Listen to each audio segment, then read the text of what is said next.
Now for a Namdeb Diamond Story.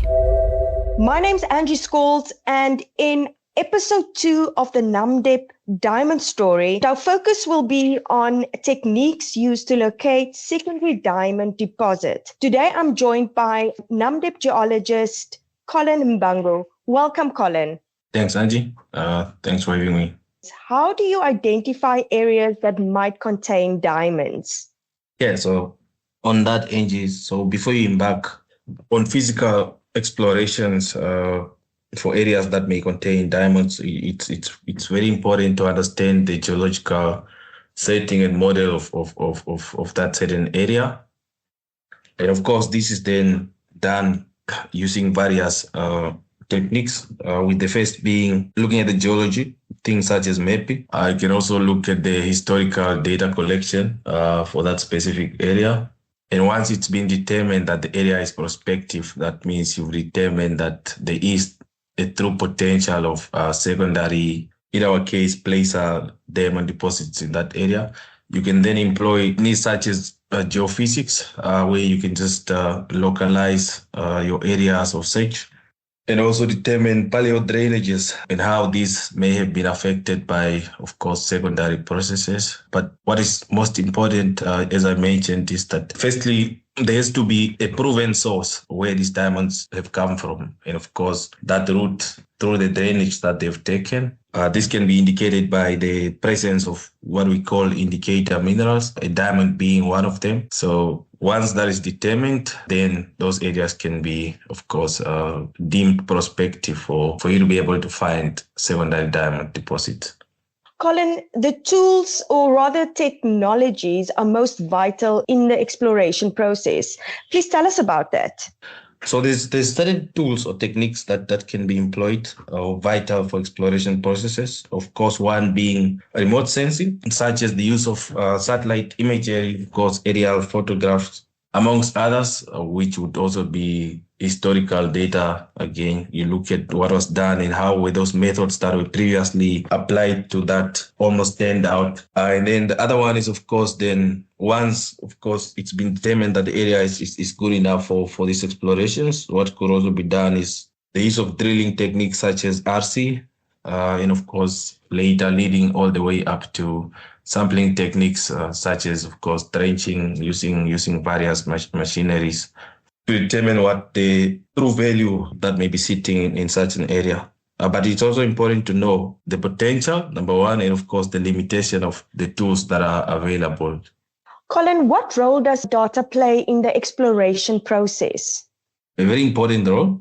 So the correct acquisition, firstly, the recording, processing, interpretations, reporting, as well as storage of data is quite very important in exploration.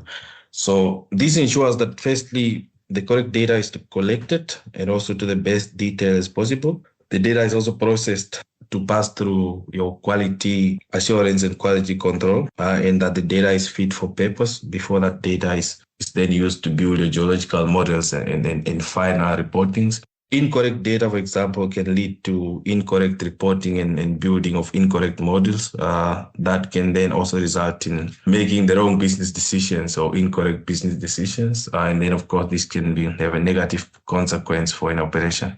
Share a moment when you knew you'd found something promising. So just after I joined Namdeb 2019, I was involved or was part of a drilling campaign on the Orange River, specifically the St. Lawrence Drift mine there, where we're looking for potential extension zones outside of what was currently being mined. And of course, through the ongoing or the daily tasks of being a drill rig geologist, from the logging, I was able to tell that we were in an area that was quite depressed compared to all the other areas that we had drilled at that time. And that meant that there is quite a increased potential of that area containing, of course, the resource or containing diamonds. And this was also confirmed from how the material looked itself. So, from the cluster assemblages, we were able to tell that this was actually quite an older gravel. And this gravel is similar to what was being mined at the deposit. So, and then this just showed that outside of those areas or outside what was currently being mined. There were still potential areas that could be, of course, wet mining. Collin, I don't want to keep you. Just the last question. The biggest challenges in locating diamond-bearing rocks. Please tell us about that. Yeah, so on the challenges, of course, with such quite a long history of mining, this means that the easily accessible deposits have, of course, been mined out with our history, almost more than 100 years of mining. And this means we also need to shift our focus to the extensions of the submerged beaches, specifically, say, for southern coastal areas. And of course, accessibility only comes through the accretion process. So they already are looking at a limitation in terms of what we are able to use in order to explore those areas, or in order to prove the existence of diamonds on such areas and also at such an environment. So this means then that in order for you to achieve the confidence that you need in such an area, you need to keep up with technology. So looking out as to what is currently being developed or what is currently on the markets that one could use for such an area. It almost needs to be area specific in order to cope with the harsh environments of the coast that we have here. And then the other one is, of course, just the remote nature of exploration projects. That is also one of those challenges that comes with exploration, given the fact that in most cases, these projects are quite far away from towns, and it also presents challenges such as logistics challenges and all that. You are not as easily reachable. If you have a breakdown or so, it may take longer compared to someone who operates from town and so forth. So those can then easily delay the delivery time of your project.